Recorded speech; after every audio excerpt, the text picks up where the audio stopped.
For years, the safe was part of the basement, like the pipes and the smell of laundry detergent. A squat, steel relic tucked behind a furnace, wearing a coat of dust and the ghost of an old sticker that once said, "Property of Harbor Trust." When we bought the house, Liam had laughed it off. "Previous owner's junk," he said, rapping his knuckles against the door. "No key, no value. Leave it. Adds character." Character. That word aged poorly. I didn't think about the safe much after that. Life made other noise. Wedding photos that still smelled faintly of lilies, a mortgage, a job that devoured my weekends, the quiet, careful negotiations of two people learning each other's gravity.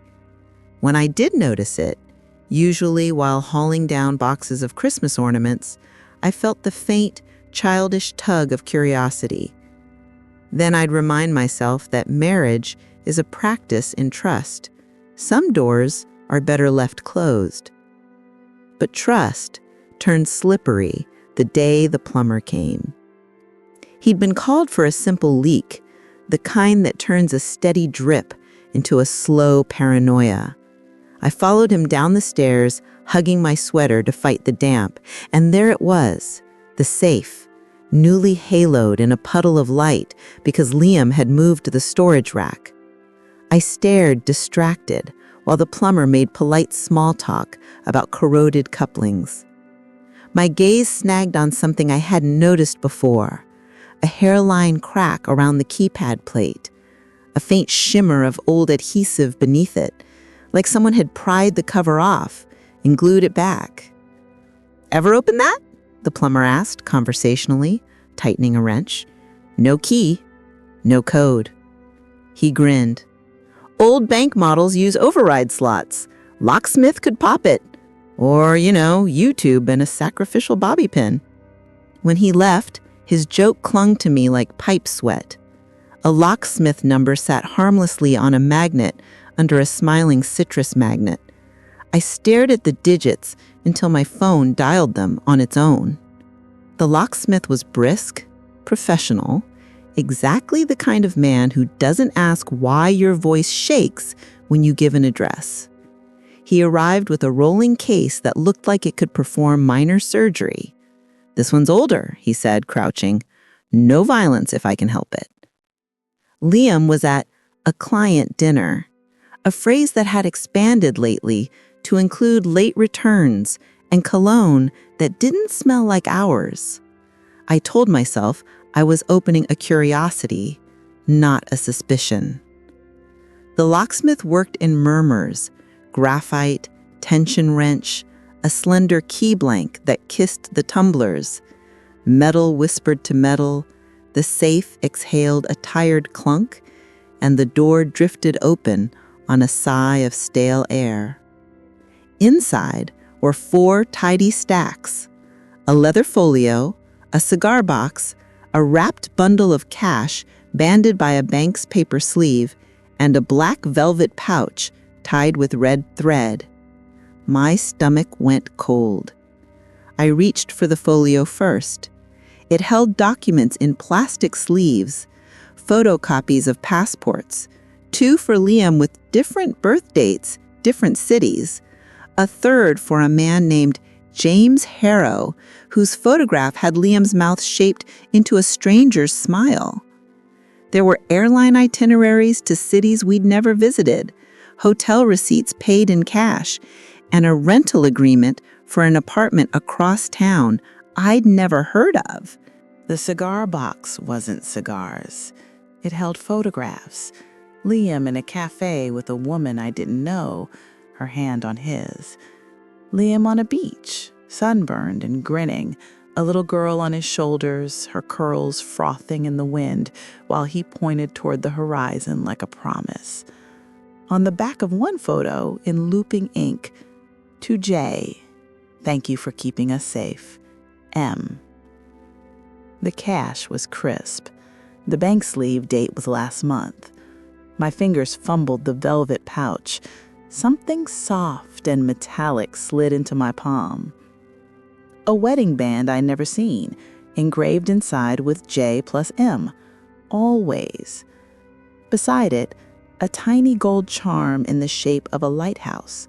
The same lighthouse that crowns the town where Liam says he hates the seafood. I didn't realize I was crying until the paper blurred. In the folio's last sleeve sat a key card with a blue logo and a 6-digit number. Beneath it, neatly folded, a single sheet of paper. If you're reading this, meet me. No cops. Friday, 9 p.m., Harborview 604. M. Friday was tomorrow.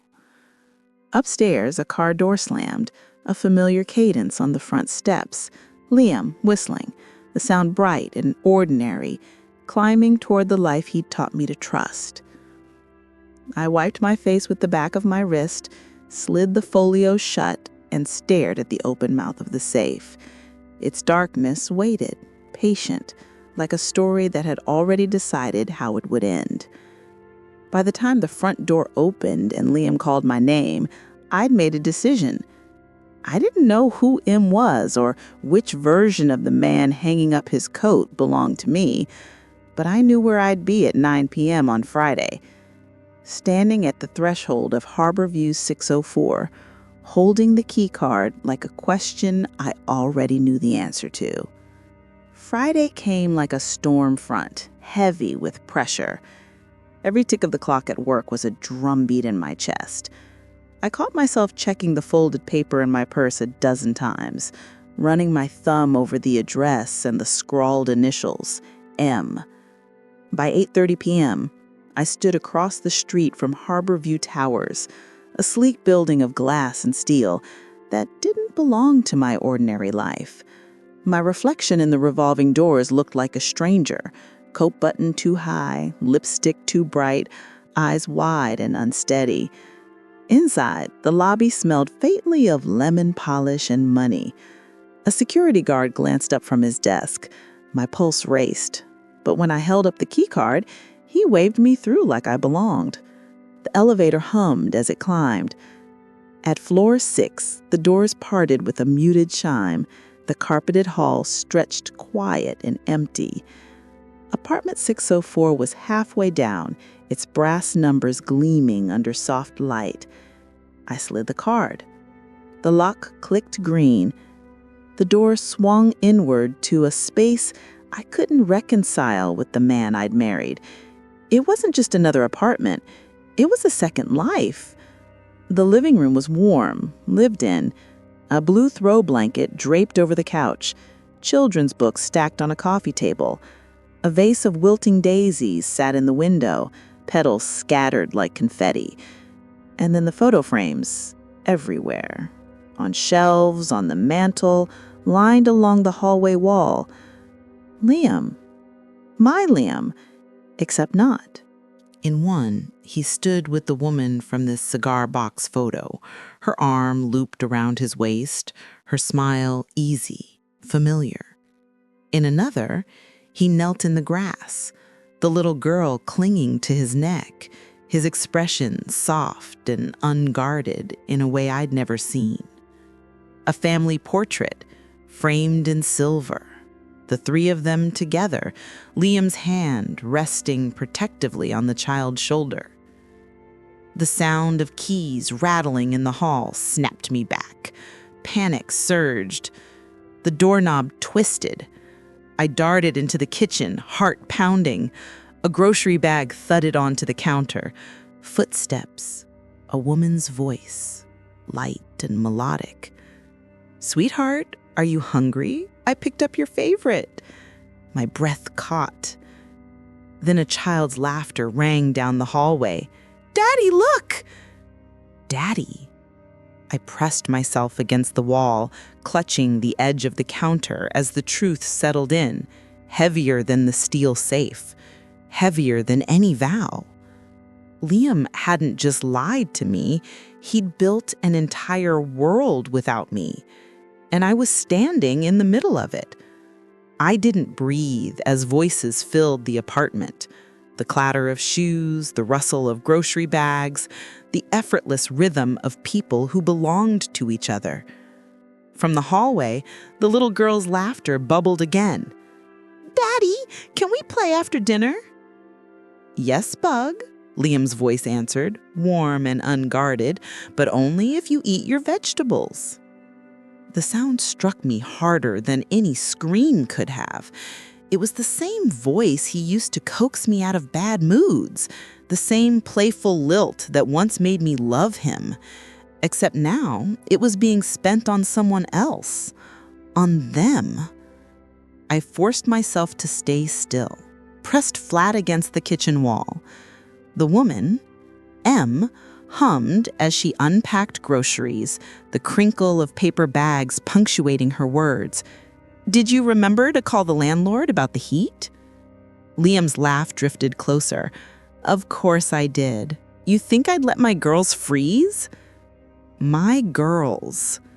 The phrase landed like broken glass in my chest. I had to leave, but the hallway back to the front door was already alive with movement. If I stepped out, I'd be exposed. The only escape was through the kitchen's narrow window. Heart hammering, I unlatched it with trembling fingers.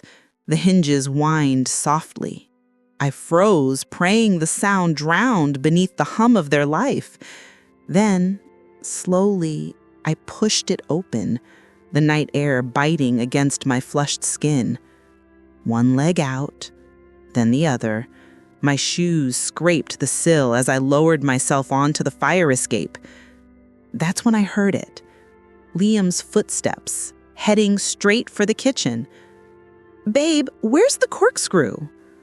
I ducked low, pressing myself against the cold metal bars of the fire escape.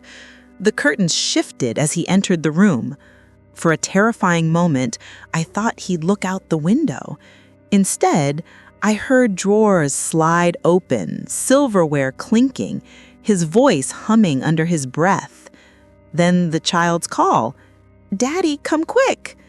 The urgency in her voice sent him running down the hall, the kitchen light dimming behind him. I seized the chance.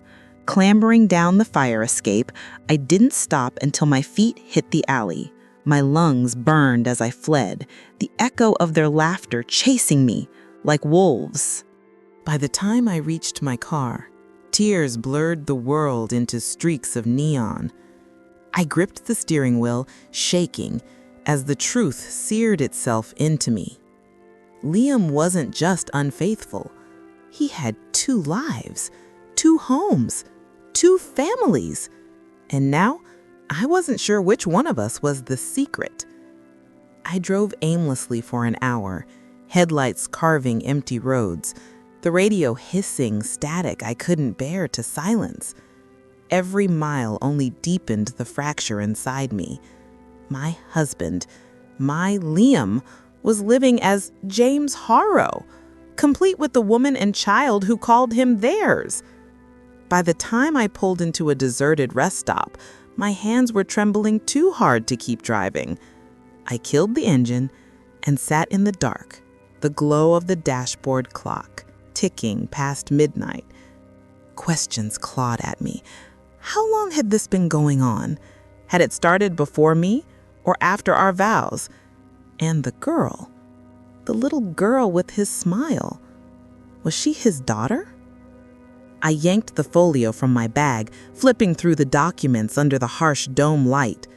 Receipts, contracts, the duplicate passports, and then something I hadn't noticed before. A folded piece of hotel stationery tucked into a sleeve. I pulled it free. On the paper, in looping cursive, were the words, "James, if anyone ever finds this safe, it means the walls are closing in. You know what to do. Protect her first. The rest doesn't matter." No signature, just the initial M. My pulse stumbled. Protect her, not them. Her. The woman, surely, but the phrasing was strange, desperate. Not the casual love note of a mistress. This was fear. I turned the page over. A phone number was scrawled on the back, digits smudged but legible. Before I could talk myself out of it, I dialed the line.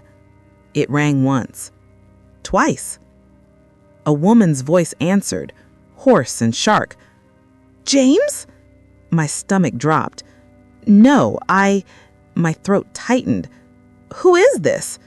Silence crackled. Then, "If you're calling from his number, it's too late. He promised me." She broke. "He promised me we'd be safe." I gripped the phone tighter. Safe from what? Click. The line went dead. I sat frozen, staring at the black screen. The air in the car felt heavier, pressing against me. This wasn't just betrayal. It was danger. Because whoever M was, she wasn't only sharing Liam's love, she was sharing his secrets. And the safe I'd broken open was never meant to protect me. It was meant to protect them. I didn't know it then, but opening that door in the basement hadn't just cracked open my marriage. It had kicked down a wall into something darker, something that wasn't going to let me walk away. I didn't sleep that night. I sat in the car at the rest stop until the dashboard clock told me dawn had come, replaying the call in my mind. Safe from what? The question gnawed at me, sharper than the betrayal itself. By morning, I was back in my basement, staring at the open safe like it might answer me. The cash, the cigar box, the velvet pouch, they all seemed smaller now, trivial compared to the single photo I couldn't stop replaying in my head. The man in the background. In one of the beach pictures, just behind Liam and the little girl, a stranger's reflection had been caught in a restaurant window. A man with a hard jaw, a heavy coat, and eyes that didn't belong. At the time, I thought nothing of it, but now it felt deliberate, like he was watching them. I pulled the photo closer under the light. Sure enough, his gaze was fixed not on the horizon or the sand, but on Liam, on James. My stomach turned. I stuffed the photo into my pocket, grabbed the folio, and drove straight to the public library. Their scanners were old but functional, and I blew up the image until the stranger's face filled the screen in grainy pixels. He looked older than Liam, maybe mid-40s. His expression wasn't casual. There was intent, calculation. And the more I stared, the more I felt like he'd been caught on purpose. I searched online, combing through articles, databases, even old news clippings. For an hour, nothing. Then, buried in a local paper's archive, I found him. A grainy mugshot. Same jaw, same piercing stare. The caption read, "Marcus Dyer, suspected in multiple fraud and extortion cases. Charges dropped." Fraud. Extortion. The same words that threaded through Liam's hidden documents. Cold realizations spread through me. My husband wasn't just cheating. He was entangled with criminals. I copied everything I could find, printing it until my fingers smelled of toner. My pulse drummed louder with each page. When I left the library, the sunlight felt hostile, too bright. I hurried to my car, fumbling with the keys. That's when I saw it. A folded piece of paper tucked under my windshield wiper. My chest constricted, hands trembling. I unfolded it. 5 words, written in blocky, unfamiliar handwriting. "Stop digging. He belongs to us." The parking lot suddenly felt empty in the wrong way. Silent, watchful. My skin prickled. Whoever they were, they already knew I'd opened the safe. And now, they were watching me. The note shook in my hands. The letters weren't rushed. They were careful, deliberate, the handwriting of someone who wanted me to know this wasn't a prank. He belongs to us. I glanced around the library parking lot. A minivan idled by the curb, its driver hunched low. A jogger passed by on the far side of the street, earbuds in, oblivious, but I felt it. Eyes on me. Someone was close enough to slide that note under my wiper without being seen. I shoved the paper into my pocket, forced myself into the driver's seat, and locked the doors. My pulse hammered as I started the car. The rearview mirror showed nothing unusual, yet paranoia had taken root. Every vehicle behind me on the road looked like a tail. I drove home by back streets, circling twice to make sure I wasn't followed. When I finally stepped into the basement, the safe still gaped open. The documents inside seemed louder now, as though the steel walls had once muffled their danger. I sat on the cold floor and spread them out again. Passports, receipts, the ledger of lies. And one detail I'd missed before, a slip of paper tucked into the folio's inner flap, an address scrawled in the same looping hand that had signed the hotel note, Dockside Storage, Unit 117. My throat tightened. The docks were the kind of place where deals went unrecorded, where shadows did business in daylight. If Liam, James, kept a storage unit there, it wasn't for spare furniture. But the threat note burned hotter in my mind. If they knew about me, they might know I'd find this too. I pressed my palms to my temples. Call the police? And say what? That my husband had 2 lives and a safe full of evidence tying him to criminals? Without proof of a crime, they'd bury me in paperwork while the men behind Marcus Dyer closed in. The phone buzzed on the floor beside me. A text from Liam. Running late tonight, don't wait up. Love you. I stared at the words until they blurred. Love you. Easy. Practiced. Like it meant nothing at all. My reply was automatic. Okay, be safe. Safe. The word tasted bitter.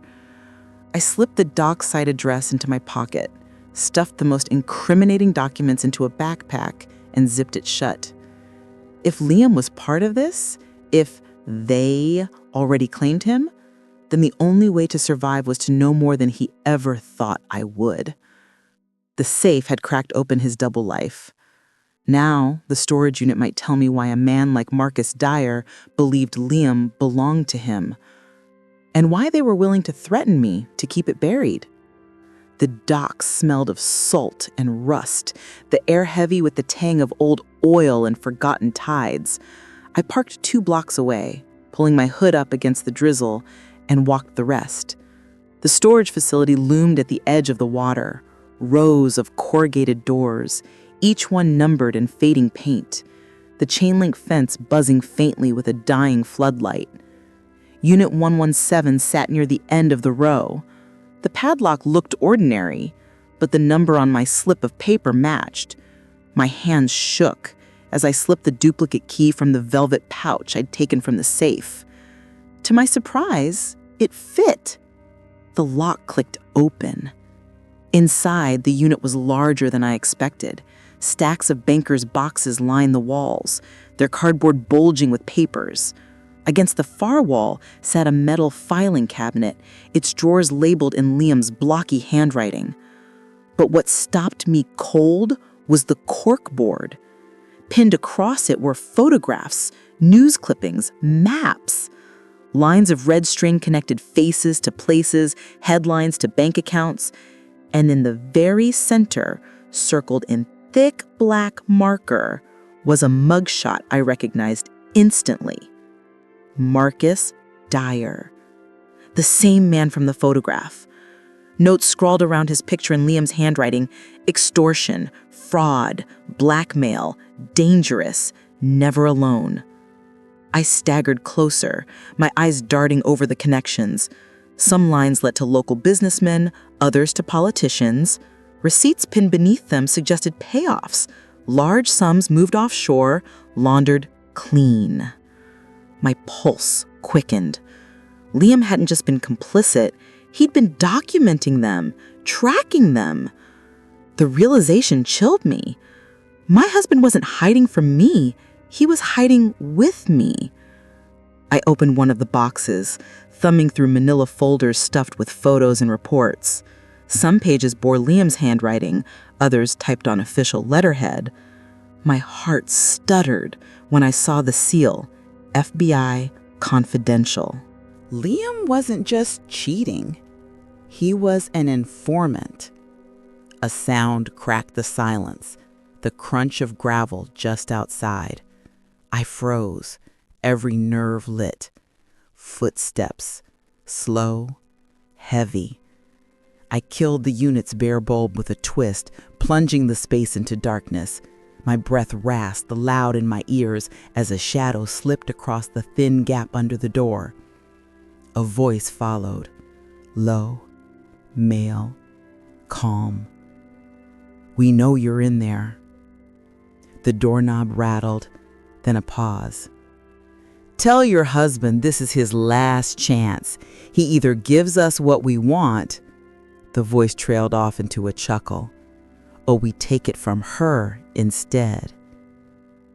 The footsteps receded, gravel crunching away. Silence swelled back in, heavy and suffocating. Her. They weren't just threatening me anymore. They were threatening the child I'd seen on Liam's shoulders, the girl who had called him Daddy. The silence after the footsteps felt like a scream held too long. My lungs ached with the effort of not moving, not even breathing too loud. Her. The word echoed through me like a knell. The men weren't after me alone. They were after the child, the little girl who carried Liam's smile. I switched the light back on, my hands trembling, and scanned the corkboard again. The red strings all converged on Marcus Dyer, but there was another cluster in the corner, marked with a different color, blue. Beside it, a photograph of the girl, a candid shot, her curls haloed by sunlight. Beneath, Liam's handwriting, asset leverage, keep hidden. My stomach lurched. Asset. He'd written about her like she was part of his operation, not his flesh and blood. I staggered back, knocking into a box. Paper spilled, fluttering across the concrete floor. Among them, a folder marked Haro/M. Inside were transcripts, recorded phone calls, financial reports, copies of IDs. But the last page stopped me cold. A DNA test. Father, James Haro. Child, Emily Haro. Result, 99.97% match. My vision blurred. The girl wasn't just a byproduct of his second life. She was his daughter undeniably. And he'd been documenting her existence not just for himself, but for the Bureau. The pieces snapped together in a cruel picture. Liam, James, had been living two lives, yes, but not only for betrayal. One was his cover, the other was his assignment. And the safe I'd opened wasn't just a hiding place. It was evidence. The thought should have steadied me, but it didn't. Because if Marcus and his people knew about her, then the child wasn't a leverage for an investigation anymore. She was a target. I shoved the documents back into the folder, my hands clumsy, and stuffed them into my backpack. Then I killed the light again, closed the unit, and locked it with shaking fingers.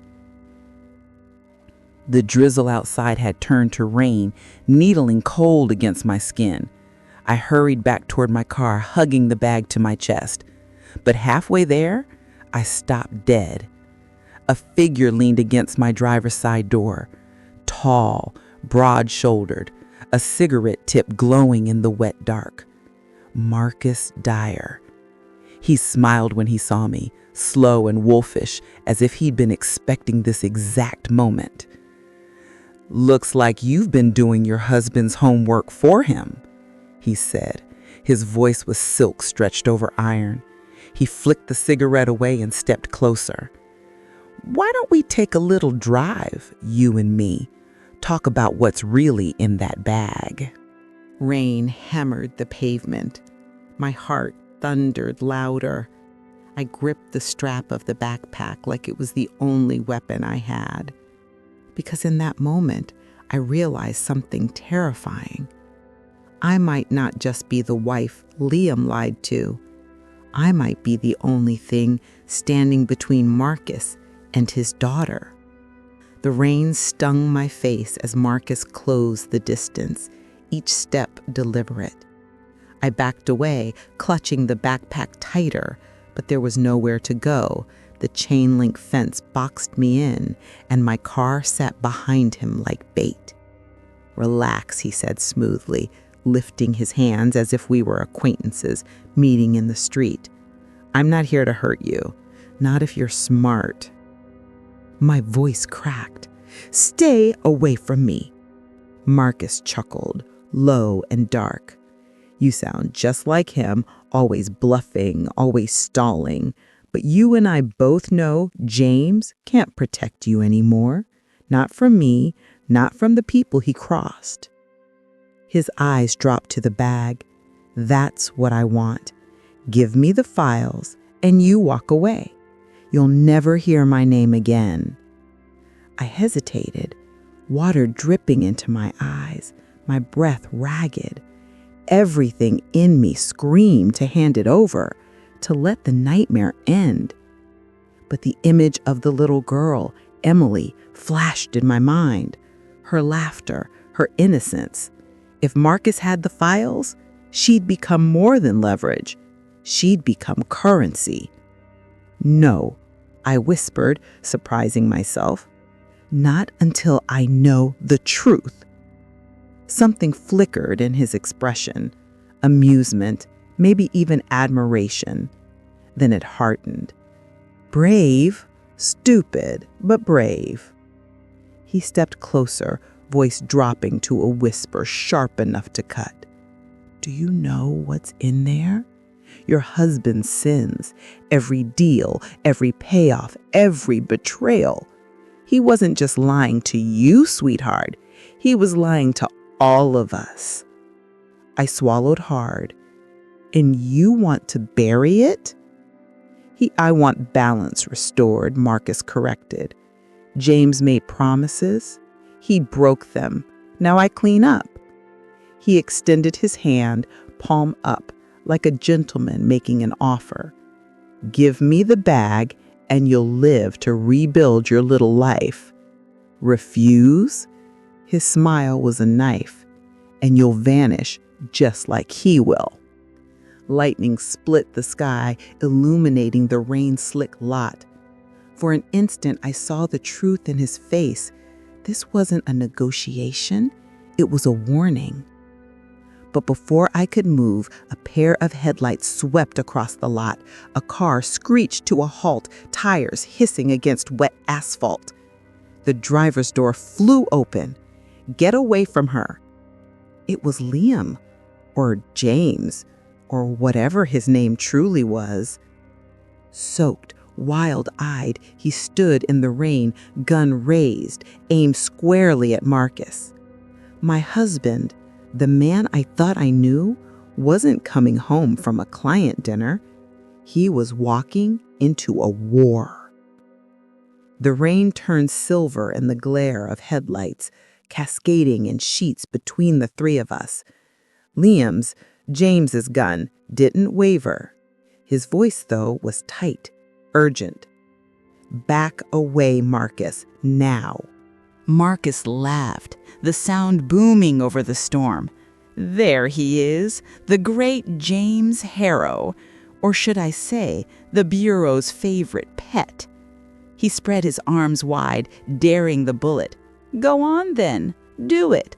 Prove you're still theirs." I froze between them, the backpack clutched to my chest. Every instinct screamed to run, but my legs wouldn't obey. "Stay out of this," Liam barked at me without looking, rain plastering his hair to his forehead. His eyes never left Marcus. "Go to the car, now." But Marcus stepped closer, his voice curling like smoke. "You haven't told her, have you, that you were never really hers? That all of this," he gestured at me with a sharp flick of his hand, "was part of the cover?" The words slammed into me harder than the storm. My throat constricted. "Liam, what is he talking about?" "Don't listen to him," Liam said quickly, too quickly, his jaw clenched, the gun trembling for the first time. Marcus's grin widened. "She deserves the truth, that you married her because she made the perfect shield, that every smile, every kiss, every vow was nothing but camouflage." My stomach dropped. I couldn't breathe. The backpack slipped from my fingers, hitting the pavement with a wet slap. "Enough!" Liam's voice cracked like thunder. "This isn't about her. It's between you and me." But Marcus stepped closer, rain streaking down his face like sweat. "Oh, but it's always about her. She opened the safe. She found the files. She's already deeper than you wanted. Sooner or later, she'll have to choose who to believe." He turned his head then, meeting my eyes with a stare that burned through the storm. "Tell me, sweetheart, do you really think the man pointing that gun at you ever truly loved you?" The world tilted.